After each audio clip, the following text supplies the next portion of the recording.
Fala galera, aqui é o Matheus Chaves do Fantasy BR e você está ouvindo o podcast do Fantasy Futebolista.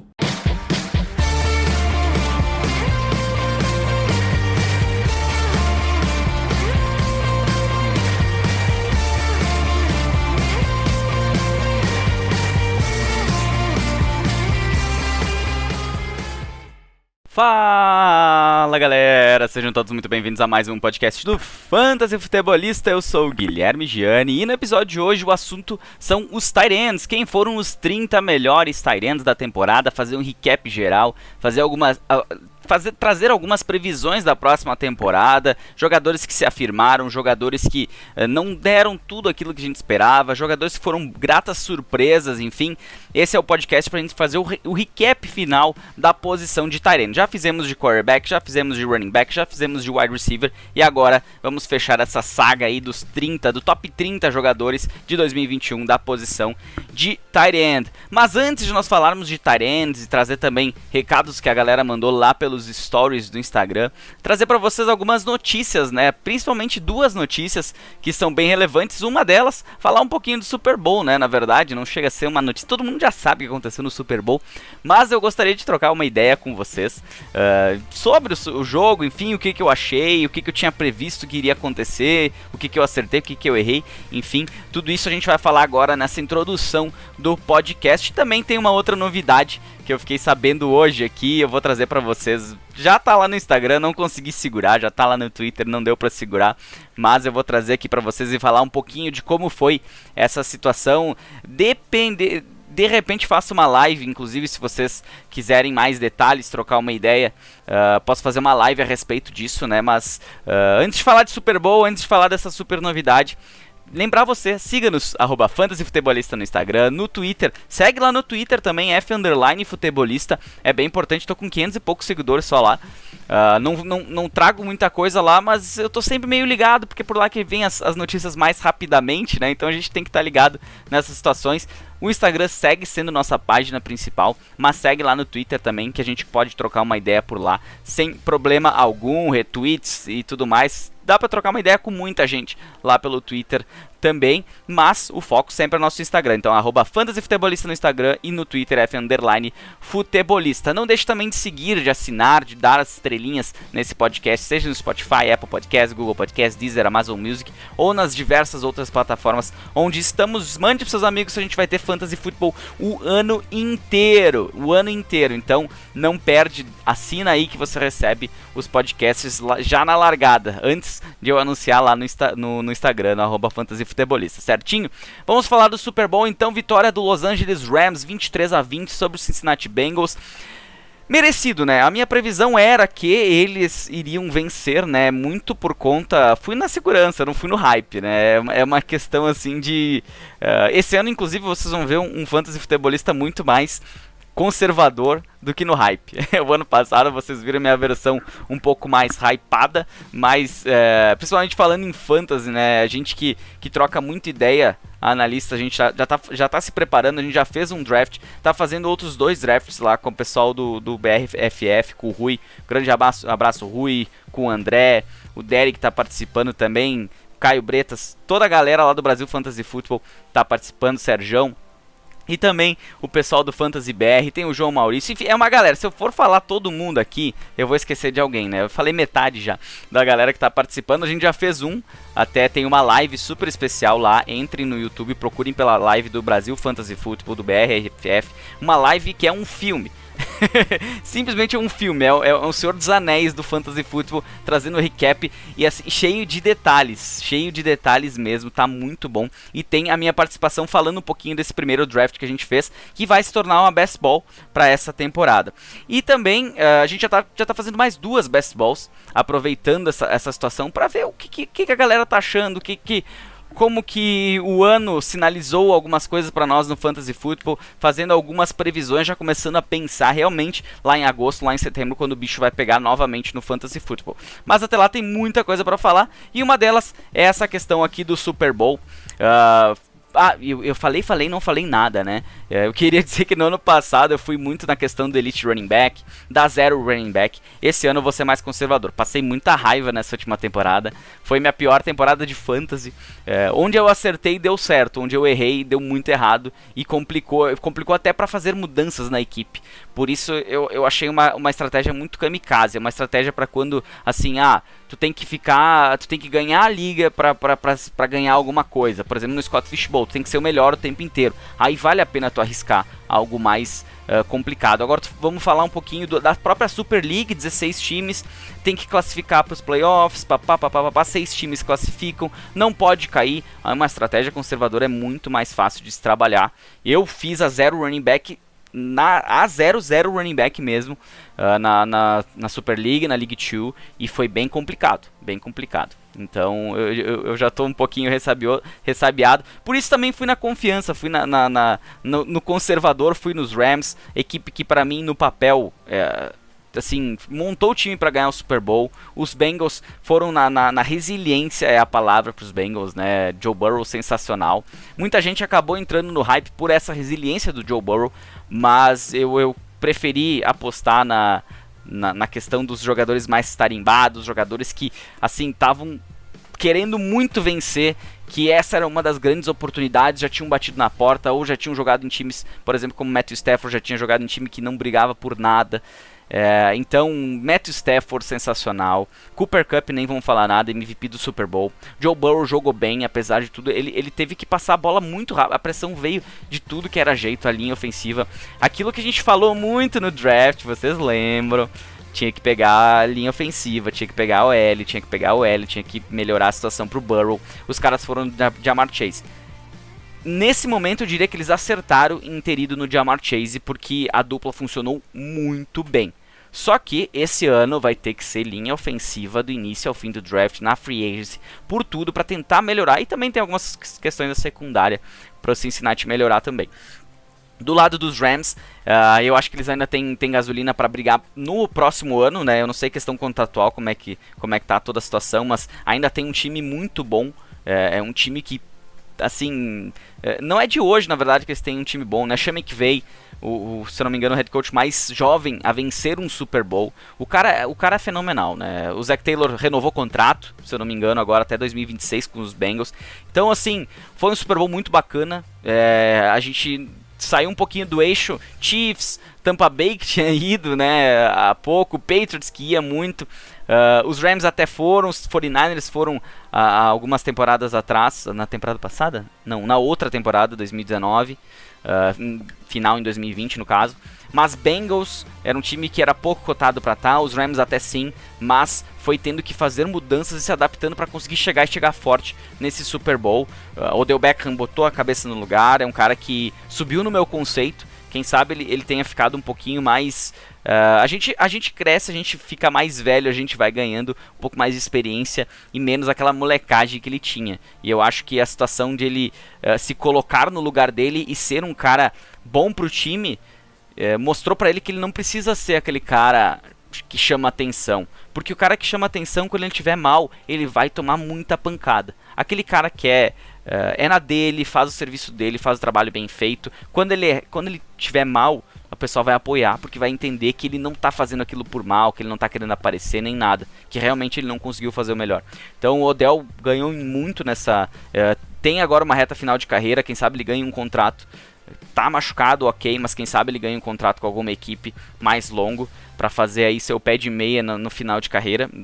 Que a gente já pode dizer que é praticamente final de carreira pro Odell Beckham, já tá quase na descendente, né? Então, são muitas coisas pra gente falar nessa off-season, mas só pra dar uma geral do Super Bowl. Gostei muito do show do intervalo. Eu não diria assim que foi o show do intervalo mais absurdo que eu já vi, porque eu não sei, eu não consigo assim dizer, esse foi o melhor Super Bowl que eu assisti, o melhor jogo que eu assisti foi Rams e Chiefs, aquela pancadaria, isso é muito fácil pra mim.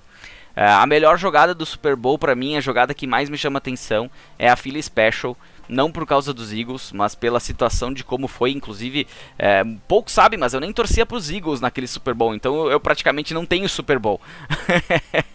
Eu comecei a torcer no ano seguinte, quando eu vi os Eagles lá em Londres. Fui até Londres assistir Eagles e Jaguars, meu primeiro jogo ao vivo na NFL, e ali que me cativou. Eu fui lá pensando que eu ia sair torcendo pros Jaguars, porque em teoria Londres é a cidade fora de Jacksonville, que era dos Jaguars, né? Eles adotaram a cidade, eles jogavam várias vezes, mas não, a torcida me cativou de tal maneira que me fez torcer pros Eagles. E a Philly Special tá até no meu braço, né? Não pelos Eagles, mas pelo futebol americano, enfim. Tatuei a Philly Special no braço.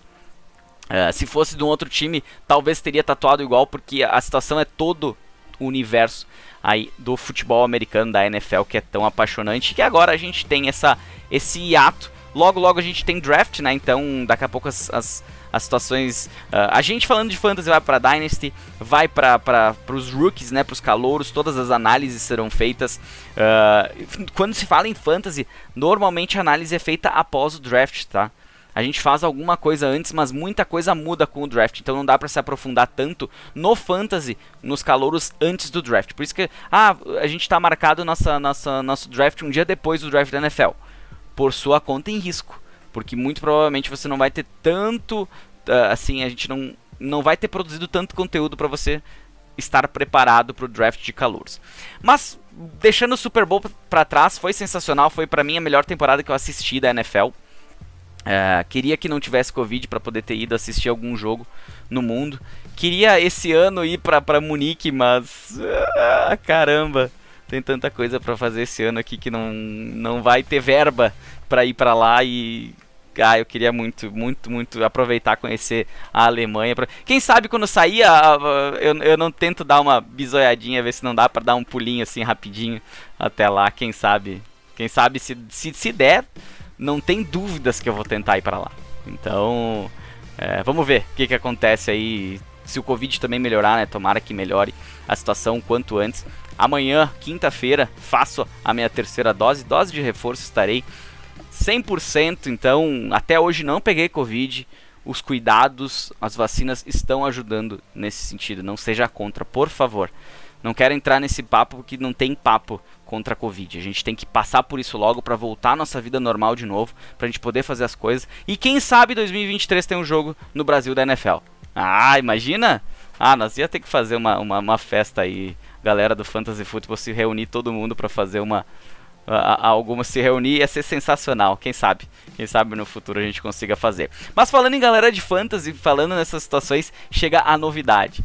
Hoje descobri que eu fui aprovado, que eu estou certificado como Expert Ranker do Fantasy Pros, o maior site de Fantasy Football do mundo. Toda a nata do Fantasy Football tá lá. Todo mundo, eu sou o segundo brasileiro. O pessoal lá do Fantasy BR já chegou antes, acho que faz 1 ou 2 temporadas, se não me engano, que eles já estão como Expert Ranker lá. Inclusive mandar um abraço pro Matheus, mandar um abraço pro Léo, que eles me deram um pontapé inicial, me mostraram o caminho, para falar um pouquinho como é que consegui essa façanha, né? Como é que eu consegui estar entre... Cara, eu ainda tô em choque, assim, é uma coisa simplesmente absurda. Ser um Expert Ranker oficial no Fantasy Pros. O pessoal me deu a dica do que fazer, de como eles tinham conseguido se tornar um Expert Ranker, e eu entrei em contato com o Fantasy Pros, e aí eles me explicaram o que eu tinha que fazer. E eu tive que... eu tava até dando uma olhadinha aqui, foi em junho do ano passado que eu entrei em contato com eles, então faz praticamente aí mais 4 meses, faz 3 meses e meio, fazem... 1 ano nessa situação para tentar receber esse título de Expert Ranker. E aí eles me passaram as coordenadas. Tu vai ter que fazer o ranking, manter ele atualizado durante a temporada toda semana, sem falhar a semana.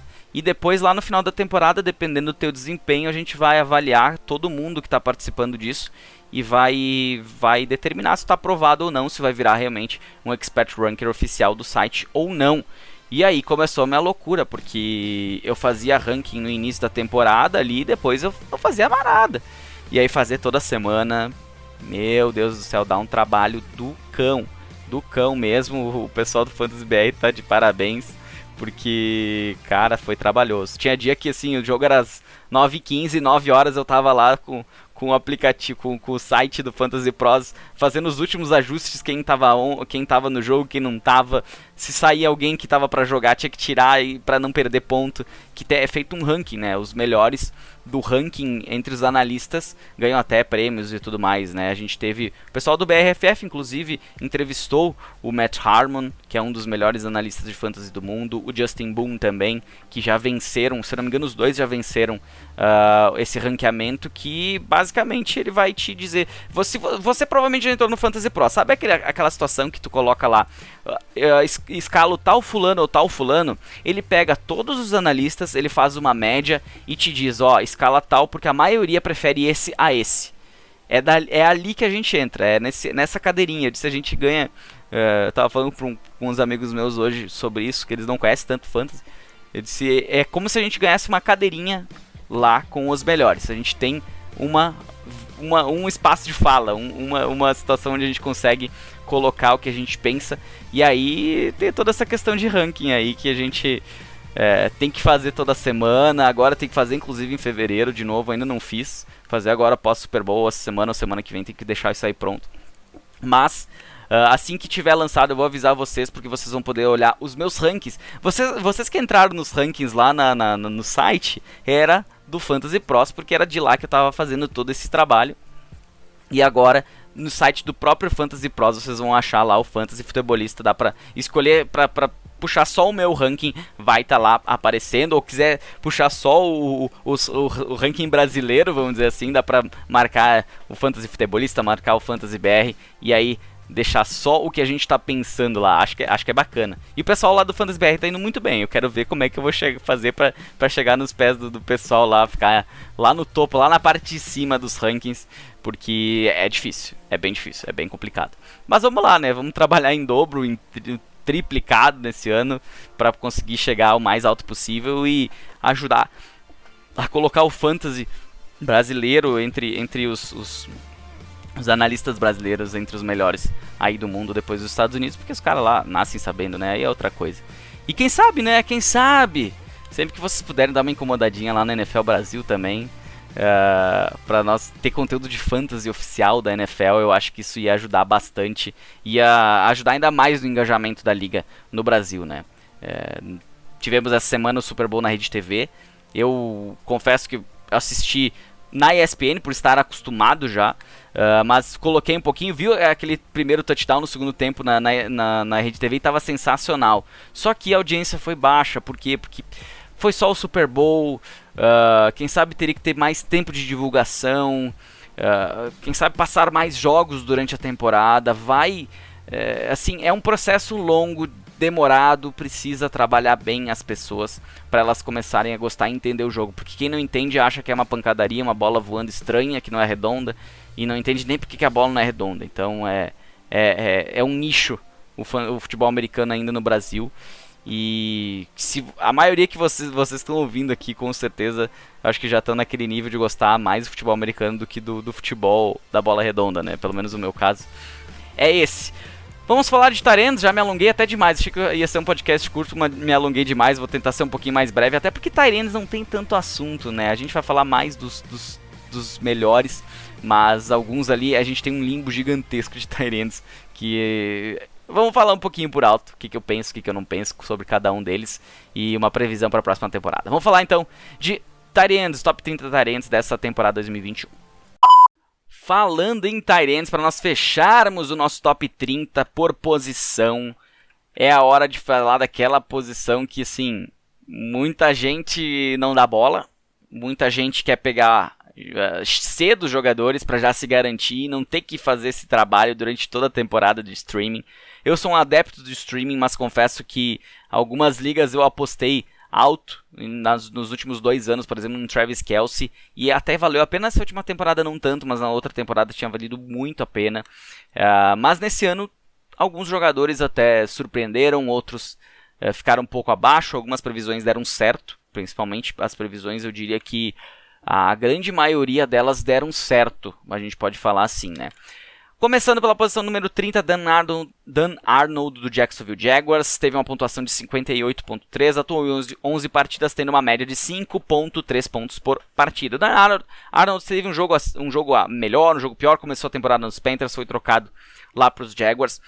Se ele for o tight end titular, eu acho que ele pode terminar um pouquinho acima, pelo menos ele terminou no top 30, quem sabe no top 20 para a próxima temporada, top 15, eu acho que ele tem essa possibilidade por ele ser um recebedor. Na 29ª, Albert Okwuegbunam, o Albert O do Denver Broncos, 59 pontos e meio, atuou em 13 partidas, tendo uma média de 4.6 pontos. Atuou atrás do Noah Fant, que terminou melhor que ele, por óbvio, mas ele apareceu em alguns jogos, teve jogos que ele foi importante, principalmente se você joga em ligas tight end premium, ele foi um cara que foi buscado em waivers há algumas semanas. 28ª para o Cameron Brate do Tampa Bay Buccaneers, 61.3 pontos, atuou em 15 partidas, tendo uma média de 4.1 pontos.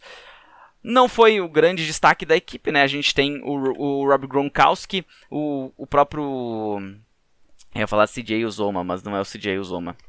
O O.J. Howard também estava por lá. Cameron Brate apareceu, fez um touchdown aqui e ali, mas não teve relevância no Fantasy Football. 27ª posição para o Jack Doyle, do Indianapolis Colts, 63.1. Atuou em 14 partidas, tendo uma média de 4,5 pontos. E logo à frente dele, na 26ª, o Mo Alie-Cox, também dos Colts, com 63.9. 16 jogos, média de 4 pontos em half PPR. Half PPR, tá? Eu tô trazendo aqui para vocês. Os dois praticamente se anularam nessa temporada, né? A gente teve um ou outro jogo um pouquinho melhor, principalmente quando se fala em tight end premium, mas num geral não foi muito boa a coisa lá nos Colts. Isso que tinha um Carson Wentz que o seu melhor amigo na liga era um tight end lá nos Eagles, né? E foi para os Colts e não foi tão bem utilizado. Se tinha um pouco de expectativa, eu até apostei em ligas Dynasty, apostei no tight end, no calouro, que agora eu não me lembro, Kalen Granson. Achei que ele poderia aparecer, mas não foi muito bem utilizado, até por ter nomes como o Alie-Cox e como o Jack Doyle na equipe. Ele acabou ficando para trás. Quem sabe na próxima temporada pode ser um sleeper aí, o nosso querido Kalen Granson. E tem que ver se o time vai continuar com o Carson Wentz também. Tem tudo isso aí pra gente ver nessa off-season. 25ª posição para Foster Moreau, do Las Vegas Raiders. Terminou com 164.3, atuou em 14 partidas e teve uma média de 4.6 pontos. Ele que substituiu o Darren Waller e teve um jogo, se eu não me engano, que foi muito bom dele, até numa questão de corrida de rotas e tudo mais. Vi algumas análises muito interessantes, mas dali pra frente foi só... não rendeu nada. Quem apostou nele, quem foi atrás, não conseguiu ter nenhum retorno em cima do Foster Moreau. 24ª posição, entrando agora na situação de um tight end 2. Tight end 1 já é complicado, tight end 2 então. Austin Hooper do Cleveland Browns, 73 pontos e meio, atuou em 15 partidas, tendo uma média de 4.9 pontos. O ataque aéreo dos Browns, né, como um todo, não foi um grande destaque. Então não dá para se destacar. Austin Hooper, desde que ele saiu dos Falcons, foi um completo bust. 23ª posição para Evan Ingram, do New York Giants, 78.6 pontos, atuou em 14 partidas, tendo uma média de 5.6 pontos por partida. É um cara que se esperava muito e cada ano ele vem diminuindo, né? Ele vem descendo um degrau, descendo 2 degraus de repente nessa temporada. É um cara que... de repente uma troca ajudaria a eles ter uma relevância maior no Fantasy, mas lá nos Giants eu duvido muito. 22ª posição para Cole Kmet do Chicago Bears, 84.4 pontos, atuou em 16 partidas, tendo uma média de 5.3 pontos por partida. É um nome a se observar na próxima temporada, em razão aí do Chicago Bears ter mudado de head coach. Tem a questão do Justin Fields evoluindo, a gente teve Andy Dalton, a gente teve Nick Foles jogando, então foi uma coisa meio complicada. Em algumas partidas o Cole Kmet apareceu e apareceu bem. Agora tem que evoluir, tem que crescer um pouquinho mais. Quem sabe nesse próximo ano seja o ano dele se tornar e se colocar pelo menos dentro do top 15, dentro do top 12 da posição de tight end. 21ª posição para David Njoku do Cleveland Browns, 87 pontos e meio, atuou em 14 partidas, tendo uma média de 6.3 pontos por partida. Ele que até tinha uma situação para ele ser trocado na pré-temporada, né? Se falou muito que o time estava disposto a trocar, ele acabou terminando como o melhor tight end da equipe. Então, o que esperar do Njoku para o futuro? Eu não sei, eu passo isso aí. 20ª posição, entrando no nosso top 20, temos o Gerald Everett do Seattle Seahawks. Terminou com 91.3 pontos, atuou em 14 partidas, tendo uma média de 6,5 pontos. O Gerald Everett era um possível sleeper, né? Um sleeper bem interessante, muita gente colocava ele alto. Eu era um cara que eu estava observando, mais próximo dos drafts eu acabei pulando um pouquinho fora, porque ele subiu um pouco demais no hype, e a galera estava pegando, na minha opinião, um pouquinho mais cedo do que eu esperava pegar ele. Mas, até por essa situação, ser o tight end, a equipe do Seattle estava precisando de tight end, ele é um cara que tem capacidade, tem potencial, mas terminou numa posição bem baixa, né? 20ª posição é pouco, e a gente não... Eu não espero muito mais do que isso pro Everett, tá? Na 19ª posição tivemos Tyler Higbee do Los Angeles Rams. 96 pontos para ele na temporada, atuou em 14 partidas tendo uma média de 6,9 pontos. Esse é um cara que eu não tava no hype e eu agradeço por não estar no hype. No ano passado eu senti alguma coisa que não me levava a acreditar no Higbee. Tinha analistas inclusive com números que provavam que ele poderia ter uma boa temporada. Eu acho que a gente se agarra naquilo que a gente acredita. O fantasy football ele não é uma ciência exata, ele tem variáveis que a gente não consegue mensurar. E o Tyler Higbee tinha algumas positivas e outras negativas. Eu fui mais pro lado negativo. O que eu enxerguei dele não era tão interessante e acabou se mostrando aqui, terminando apenas na 19ª posição.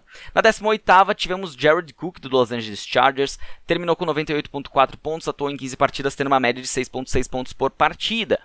É um cara que tinha um bom quarterback ajudando ele, mas é um cara que também teve pontuações altas e baixas. Ele não foi um cara assim com uma média boa, não foi um cara. 18ª posição para um tight end é uma posição muito, muito baixa, é muito ruim. É uma temporada terrível para um tight end terminar aqui na 18ª posição.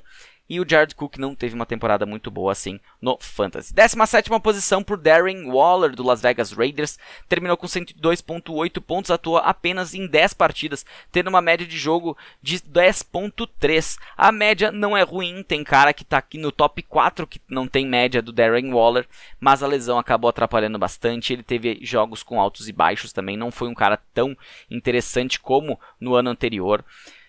Daqui a pouco, muito por causa da lesão. Era um cara que foi escolhido, ele estava sendo escolhido no top 2. Eu tinha ele no top 3. Eu tinha Kelce, Kittle e Waller. Não peguei ele em nenhum lugar. Agradeço por isso, pelo hype tá tão alto que eu não ia nele. Eu ia ou no Kelce, ou dali pra frente eu tava indo no Dallas Goedert. Eu era um cara que eu queria muito. Dalton Schultz era um cara que eu procurei. Tentei ali achar outros nomes como o Rob Gronkowski, que foi meu tight end lá no Scott Fishbowl. Queria ter pego o TJ Hawkinson em alguns lugares, não consegui. Mas o Darren Waller era um cara... O Gerald Everett era um cara que eu tava tentando também. Mas o Waller não era um cara que eu tava tão afim de pagar alto por ele. Ninguém esperava a lesão, é uma coisa que não dá pra prever, mas em média ele teve uma pontuação boa por partida. Porém, ele não foi tão colaborativo, terminando na 17ª posição. 16ª para CJ Uzomah do Cincinnati Bengals, 103,8 pontos, atuou em 16 partidas e teve uma média de 6,5 pontos. Essa média é menor, inclusive, do que o Tyler Higbee, é uma média igual do Gerald Everett. Mas aquele jogo que ele explodiu chamou tanta atenção dele que acabou subindo no hype. Ele não é um jogador ruim, mas ele é um cara que, na minha visão, provavelmente não vai estar aí no radar, ali dentro do top 10 da próximo ano. Eu assim espero, pelo menos, que ele não esteja. Entrando agora no nosso top 15, tivemos Tyler Conklin do Minnesota Vikings, 106,2 pontos no total. Atuou em 16 partidas, tendo uma média de 6,6 pontos por partida. É um cara que se aproveitou de lesões de Adam Thielen, por exemplo. Do próprio Sleeper, era outro cara que eu estava de olho. Do Irv Smith Jr., era um cara que eu estava de olho para pegar em tudo que era lugar. Acabou se machucando antes da temporada. E o Tyler Conklin aproveitou a oportunidade. Se isso vai se manter, eu acho difícil. Porque com a volta do Irv Smith Jr., eu acredito que o Irv Smith seja mais jogador do que o Conklin. Resta saber o que o novo head coach, Kevin O'Donnell, foi anunciado. Que ele era dos Rams, então não podia ter sido anunciado antes. O que ele vai fazer com essa equipe. Então, Assim, desse top 15 é um cara já que eu descarto um pouquinho aqui, que esteja novamente num top 15, num top 20 na próxima temporada, sem que outras coisas aconteçam, outras lesões aconteçam. Na 14ª posição, uma das gratas surpresas da temporada, Pat Freiermuth, do Pittsburgh Steelers, 113.4, atuou em 15 partidas, tendo uma média de 7.6 pontos em half PPR por partida. É um cara que cresceu mais no final da temporada, tanto na torcida como na galera do Fantasy. É um cara que vai estar, assim, muita gente vai querer pegar, mas tem uma dúvida gigantesca sobre nas costas dele, né? Que é a questão da aposentadoria do Big Ben. Quem será o quarterback do Pittsburgh Steelers na próxima temporada? Isso vai influenciar muito na posição em que o Pat Freiermuth vai sair na próxima temporada. Na dele e de todos os recebedores da equipe. Eu acho que o único cara que não tem tanto problema é o Najee Harris, que ele é o running back. Mas todos os caras que recebem a bola via aérea terão problemas de acordo com o quarterback que será escolhido para ser o substituto do Big Ben na próxima temporada. E não duvide de uma situação conservadora de apostar em caras da casa como o Dwayne Haskins, que está por lá, como o Mason Rudolph. Então, não está descartado isso, ou de repente a chegada de um cara como um Teddy Bridgewater, um cara desse calibre aí. Aí complica um pouquinho a situação lá pro Freiermuth, mas é um cara que em ligas Dynasty, se caso não tenha um quarterback bom no ano que vem, vai ser a hora de comprar o Pat Freiermuth. Aí ele vai estar valendo pouco e é a hora de tentar capitalizar em cima dele, tentar comprar ele barato, porque ele tem potencial aí de top 5 na liga no futuro. 13ª posição para TJ Hawkinson, do Detroit Lions, 114.8, atuou em 12 partidas, teve uma média de 9.6 pontos por partida. Ele estava indo bem, né? Ele se machucou logo cedo na temporada, atuou em 12 partidas, mas muitas partidas ele não conseguia desenvolver o jogo pela lesão. O Jared Goff, por mais que ele não seja um grande quarterback, é um cara que pode ser utilizado, tu pode acreditar nos jogadores dos Lions tendo ele como quarterback, não é um grande problema. E agora o TJ Hawkinson, cara, o hype dele estava alto, ele estava com uma possibilidade muito boa, deu conta do recado no início da temporada até se machucar, então fica aquele gostinho de queria ver mais do TJ Hawkinson. Terminou na 13ª, terminou ali no finalzinho do Tyrande 2, né, quase Tyrande 1, mas não conseguiu se manter entre os melhores Tyrands da temporada. Entrando nos melhores da temporada, né, no top 12, que a gente considera Tyrande 1, porque a maioria das ligas são 12 times, então os 12 melhores, teoricamente, tem uma vaga por time nesse top 12, né?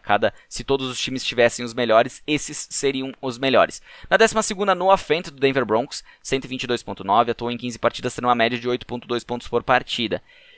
Quando eu falo que saindo dos tops, a gente tem uma galera muito bagunçada aqui, é o caso do Noah Fant. Alguém lembra de uma boa temporada nesse ano do Noah Fant? Não, mas ele terminou como Tyrande, terminou como top 12. O que esperar na próxima temporada a depender também, assim como o Freiermuth, do quarterback. Se dependendo quem estiver por lá, ele é um cara para se evitar na próxima temporada. Se chegar um Aaron Rodgers da vida, aí eu começaria a pensar com muito carinho no Noah Fant, quem sabe ele dando um passo a mais na carreira.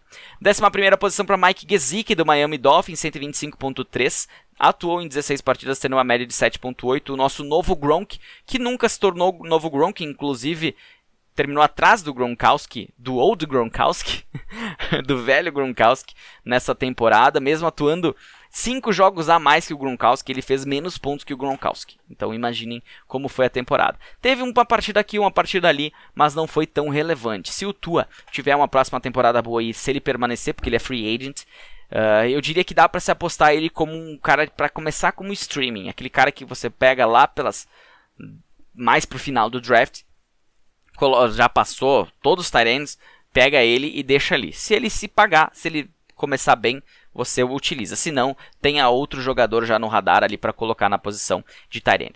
Entrando no nosso top 10, começamos com o Rob Gronkowski, do Tampa Bay Buccaneers, 126 pontos e meio. Atuou em 11 partidas, tendo uma média de 11.5. Isso aí é média de top 4. Assim como o Darren Waller, na verdade, à frente do Darren Waller. O Gronkowski teve jogos muito interessantes. Eu tinha ele no Scott Fishbowl e realmente ele ajudou bastante, ainda mais que lá era Tyrant Premium. Ele ajudou pra caramba em algumas partidas. Eu acho que ele até me venceu uma partida ou duas com sua ótima pontuação. Foi um grande diferencial. A gente não sabe se ele vai continuar ou não, mas a certeza que a gente tem é que os Buccaneers não vão ter Tom Brady. Será que eles vão arriscar dar um all-in como os Saints deram um all-in e não deu certo? Quem sabe? Vai liberar dinheiro com o Tom Brady, pode sobrar um pouquinho ali para trazer um quarterback. Não descartaria a volta do Jameis Winston, e aí se o Gronkowski voltar, eu acho que não vejo nenhum problema com o Gronkowski por lá. Mas o Gronk provou que mesmo assim, já ter passado da validade, até ser aposentado, ficar fora da liga, é um grande tight end. É um dos melhores, se não o melhor tight end da história. Nona posição para Hunter Henry do New England Patriots, terminou com 128.2 pontos, 15 partidas, 8.6 pontos de média. O Hunter Henry era um cara que precisava do touchdown, né? Fazendo o touchdown, ele pontuava. Não fazendo, ele não pontuava. A gente esperava que por números, por contrato, esqueci o nome dele. Caramba. Veio o primeiro branco da noite. Patriots Our Lads. Você já deve estar tá falando, é o fulano, e eu não vou conseguir lembrar o nome do outro tight end que a equipe trouxe, que veio dos Titans. Tight ends, Jonnu Smith. Eu esperava que o Jonnu Smith tivesse mais oportunidades. Quem acabou tendo mais foi o Hunter Henry. Jonnu Smith também estava machucado, até onde a gente sabe. Durante a temporada, não teve uma temporada muito saudável. O Hunter Henry é um cara que vai ser escolhido mais alto do que foi nessa temporada, porque a gente vai também esperar novamente que ele seja um cara que pontue bastante com touchdowns. Mas, tenho que lembrar vocês, touchdown é uma coisa que não dá para se prever na NFL. É uma das coisas mais complicadas. Na verdade, não tem como prever. A gente prevê toques na bola, recepções, alvos. Isso a gente consegue prever. Agora, touchdowns é uma coisa muito complexa. É uma coisa muito complicada. Pode não acontecer, como pode acontecer dois, como foi o caso do Hunter Henry em algumas partidas. Oitava posição para Zach Ertz, do Arizona Cardinals, 131.8 pontos. Atuou em 16 partidas, tendo uma média de 8.2 pontos por partida.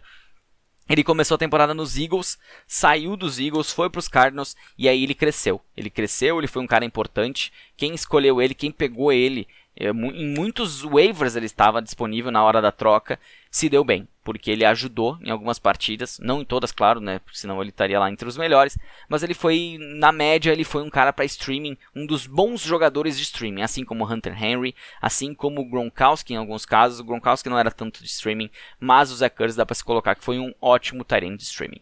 Na sétima posição, outro achado nessa temporada, Dawson Knox, do Buffalo Bills, terminou com 132.8, atuou em 14 partidas e teve uma média de 9,5 pontos. É um cara que também foi um alvo constante do Josh Allen na endzone. É um cara que cresce na próxima temporada. A gente tá fazendo lá os drafts que vão virar best balls e ele tá alto, ele tá saindo bem, ele tá saindo nessa terceira leva de tight ends. E é um cara que eu acho que dá pra se dar um voto de confiança. Ele foi muito bem nas partidas, ele foi um alvo confiável do Josh Allen.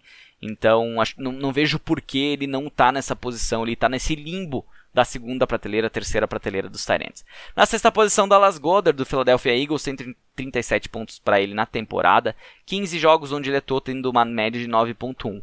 É um cara que variou bastante, né? A gente queria muito, ele estava muito alto na época do draft, pelo motivo do Zach Ertz estar sendo trocado ainda desde a pré-temporada. O Zach Ertz começou a temporada e isso acabou atrapalhando um pouco o Dallas Goedert. E depois o que atrapalhou ele foi mais o Jalen Hurts, que, enfim, não preciso ficar entrando em mais detalhes, vocês já ouviram várias vezes nesse podcast sobre isso. Mas o Dallas Goedert é um cara que se mantém aí mais ou menos nessa posição, sexto, sétimo, quinto, oitavo, por ali ele vai se manter para a próxima temporada. É um cara que muito provavelmente eu vou estar de olho, porque ele vai perder um pouquinho esse hype que ele tinha e vai estar ali na metade do draft, e ali eu acho que ele é um dos caras. Ele e Dawson Knox, acho que são caras para se pegar na metade do draft por ali. Quinta posição para o calouro Kyle Pitts, do Atlanta Falcons, terminou com 140.8, atuou em 16 partidas e teve uma média de 8,8 pontos por partida. É uma surpresa ele terminar na quinta posição em half PPR, porque ele não foi tão bem assim durante a temporada.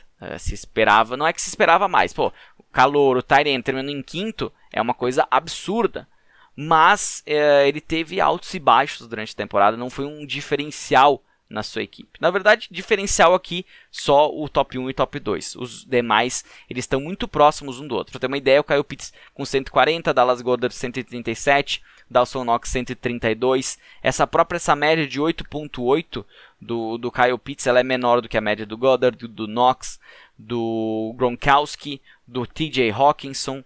Então, esperamos que ele melhore no segundo ano.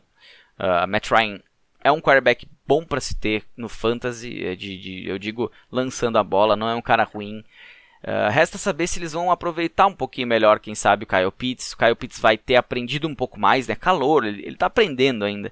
E tem tudo para ser um cara interessante. É um nome a ficar de olho lá no início do draft para a temporada que vem. Eu acho que ali quarta, quinta rodada começa a valer muito a pena escolher o Kyle Pitts. Dalton Schultz, esse último ano, inclusive, não valia a pena porque ele era calouro. Era uma coisa assim complicadíssima escolher ele cedo. Liga Dynasty, ok. Agora, Liga Dynasty até top 1 ele foi pique. Não, na minha não seria, né? Pra mim, top 1 e 2 era Najee Harris e Travis Etienne. O Kyle Pitts saía ali depois do Ja'Marr Chase, dependendo da necessidade do time. Mas, nos drafts de redraft, ele estava saindo muito alto, na minha opinião. Quarta posição para Dalton Schultz, do Dallas Cowboys, 154.2, atuou em 16 partidas, tendo uma média de 9.6. Esse foi o case de sucesso dos tight ends, né? Um cara que tinha a volta do outro tight end do time, que agora não vou me lembrar o nome dele, também é irrelevante, porque o Dalton Schultz foi bem com a lesão do seu colega na temporada passada, se manteve em alto nível, apesar de ter a Mari Cooper, apesar de ter CeeDee Lamb, apesar de ter Michael Gallup, ter os running backs nesse ataque, o Dalton Schultz foi um alvo confiável. É um cara que vai sair em rodadas altas na próxima temporada, por ser um cara confiável, mas, olhando para a média dele, 9.6 pontos por partida, é um cara que, ok, 9.6 é uma média muito boa para tight end. Eu digo que acima de 8 por aí já é um tight end interessante. Agora em half PPR. Agora, sem tight end premium. Agora, eu acho que vai ser complicado, porque tu vai pensar assim, eu vou pagar o Dalton Schultz ou vou pagar um outro jogador, um wide receiver ou um running back? Essa vai ser a sua grande dúvida. Será que ele vai ter mais uma temporada decente? Não sei. Não sei se vale a pena o risco tão alto por ele. Prefiro, por exemplo, arriscar no Kyle Pitts do que nele. Terceira posição para George Kittle, do San Francisco 49ers, 159 pontos para ele no total, atuando em apenas 13 partidas. Ele teve uma média de 12.2 pontos por partida, então ele, quando esteve em campo, ajudou. O problema é que ele foi escolhido muito alto, e por ter sido escolhido muito alto, essa questão da indisponibilidade dele complicou um pouquinho. 12.2 é uma ótima média, é uma média sensacional. Acho que ele vai ser escolhido ainda lá na primeira prateleira, até segunda rodada ele pode sair no ano que vem, para quem quer escolher um tight end cedo.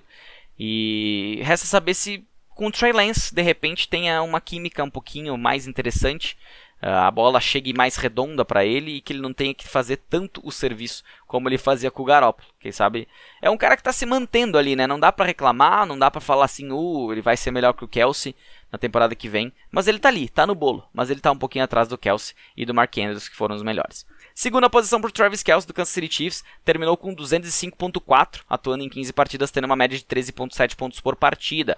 A gente já vê que é uma média de 1,5 ponto a mais do que o terceiro colocado, são aí 46 pontos a mais que o Travis Kelce fez, então é uma diferença bem relevante. Para ter uma ideia, a diferença entre o Kittle e, vamos pegar aqui, e o Gesicki e o Noah Fant foi menor do que a do terceiro pro 12º, foi menor do que do terceiro pro segundo. Para ter uma ideia do tão melhor que o Travis Kelce foi. Isso que a temporada dele foi bem pior do que a do ano passado, mas do ano passado foi um completo absurdo, né? Ele foi o nosso MVP do Fantasy Futebolista, com méritos, teve uma das melhores temporadas na história de um tight end no Fantasy.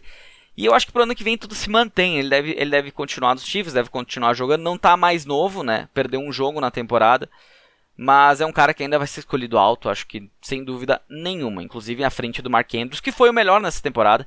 Mark Andrews, do Baltimore Ravens, 235.10, atuando em 16 partidas, tendo uma média de 14.7 pontos por partida. Tendo uma média boa, terminando bem, inclusive sem o Lamar Jackson. Isso que é bem interessante. Mark Andrews, que na minha Liga Dynasty principal eu troquei ele. Eu tinha trocado por ele na temporada passada, ele não foi bem. Aí eu troquei ele nessa temporada, acabei pegando o Kyle Pitts, troquei por escolhas no draft, acabei pegando o Kyle Pitts para substituir ele, Não foi uma escolha acertada agora, quem sabe no futuro eu tenha acertado, né, com o decorrer, até porque Liga Dynasty a gente não pensa só na temporada que a gente tá. Mas o Mark Andrews foi um grande acerto. Para quem apostou nele nas rodadas medianas, ele acabou sendo um ótimo tight end, o melhor tight end, um dos grandes destaques do Fantasy nessa temporada. O que eu espero pro ano que vem, talvez um pouquinho de regressão. Eu não espero que ele termine na primeira posição. Eu acho que outros jogadores podem tomar essa primeira posição dele na próxima temporada. Mas não espero também uma temporada ruim. Tem que ver se não vai custar um pouco caro a gente ter o Mark Andrews tão alto assim no draft. Vou dar uma olhadinha aqui nos recados que vocês mandaram e já tô voltando em um segundo. A galera tá na ressaca do Super Bowl aqui, ninguém quer nem falar de tight end, né? Eu disse que era menos conteúdo e realmente diminuiu até a galera aqui nos stories. Mas vamos lá, tem 2 recados, tá? Um do F_S Ferreira, ele comentou aqui: Pitts vem pra top 3 esse ano. Eu não fiz os rankings ainda, mas eu não sei se top 3, tá? Eu tenho ele, se eu não me engano, como 4 ou 5. 4, se eu não estou enganado, eu escolhi ele como quarto em uma das best ball ali que a gente está fazendo lá com o pessoal do Brasil Fantasy Football. Mas é total plausível ele ser top 3 na próxima temporada. Eu acho que tem cacife para chegar, tem como chegar lá. E é um nome interessante para se apostar no próximo draft, se quiser apostar num tight end alto, na minha opinião. Assim como eu achava que o TJ Hawkinson era um cara para se apostar alto nessa temporada, eu acho que na próxima o Kyle Pitts é um cara que pode sim você pagar caro e ele te dar um retorno bom, quem sabe dentro do top 3 na próxima temporada. E o Juan.Rocha mandou aqui também: expectativa de Kyle Pitts para a próxima temporada. Todo mundo de olho no Kyle Pitts. Eu garanto que vocês devem jogar Dynasty também, né? Porque a galera do Dynasty que ama o Kyle Pitts está muito, muito interessado. Se não joga, fica a dica aí para juntar uma galera. Inclusive, se vocês quiserem fazer alguma Liga Dynasty e precisar de apoio para encontrar gente, me manda lá no DM que eu crio o post, faço aconteça para fechar essa Liga Dynasty aí, porque Liga Dynasty é bacana pra caramba. E a expectativa é essa, né? Eu acho que ele tem capacidade para terminar no top 3. Atualmente, como eu disse, eu acredito que ele esteja no meu 4º lugar, ali atrás de Kelce, atrás de Mark Andrews, atrás de Kittle. Tem que ver a situação do Darren Waller nessa off-season, como é que vai ser, mas ele não vai sair disso aí, tá? Eu vejo esses caras aí, não vejo o Dalton Schultz, que terminou à frente dele, ser escolhido antes do Kyle Pitts, e terminando novamente na frente do Kyle Pitts. Eu acho que o Kyle Pitts sim tem a possibilidade de ser um grande destaque na próxima temporada. Tem capacidade para isso. Resta saber se no jogo vai funcionar, se vai fluir esse ataque dos Falcons melhor do que fluiu nessa temporada. Esse foi nosso podcast falando sobre tight ends. Então terminamos. Na semana que vem, provavelmente prêmios de temporada, que eu já estou anunciando alguns. Já saiu o MVP meu e da galera. Vai sair o calor do ano amanhã, que eu escolhi, o calor do ano que a galera escolheu. Alguns prêmios são iguais, tá? Porque a opinião da galera é muito, muito interessante e é igual à minha. Mas alguns prêmios não, alguns prêmios foram diferentes, aí você vai acompanhar durante a semana lá no Fantasy Futebolista. E na semana que vem provavelmente eu trago aqui pra vocês e dizendo por que eu escolhi fulano como MVP, por que eu escolhi o outro como calor do ano, por que eu escolhi o fulano como bust, trazer os argumentos dos prêmios de temporada. Prêmios de temporada que inclusive foi o episódio menos ouvido na temporada passada. Eu espero que não seja nessa temporada o grande aí perdedor do ano. Já caiu pra caramba a audiência. Eu sei que na temporada cresce muito mesmo. Na off-season cai. Alguns ou outros podcasts estão dando mais audiência, porque não sei. Mas queria lembrar vocês, né? Fique conosco aí toda off-season. Toda semana trago podcast, trago conteúdo lá no Instagram. Então, conteúdo o ano inteiro. É claro que a velocidade das coisas diminui. Eu também diminui a intensidade de posts já. Mas o podcast tem um podcast por semana. Então, pelo menos, ouvir o podcast aí para dar uma ajudinha aí. Como eu disse, quem sabe, né? Chegar lá na NFL Brasil um dia.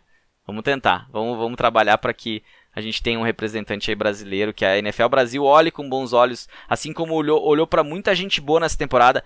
Tenho que falar aqui, ainda bem que eu lembrei. Rafão Martins e o Gui Beltrão, principalmente o Rafão, o Calas, parceirão aí de fantasy, mito do Fantasy Football.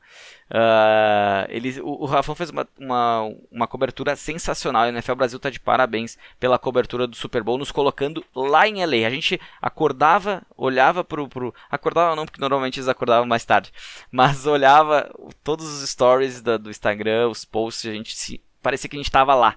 Foi muito bom, foi muito interessante e com essa circulação de informação sempre crescendo, a tendência é crescer ainda mais.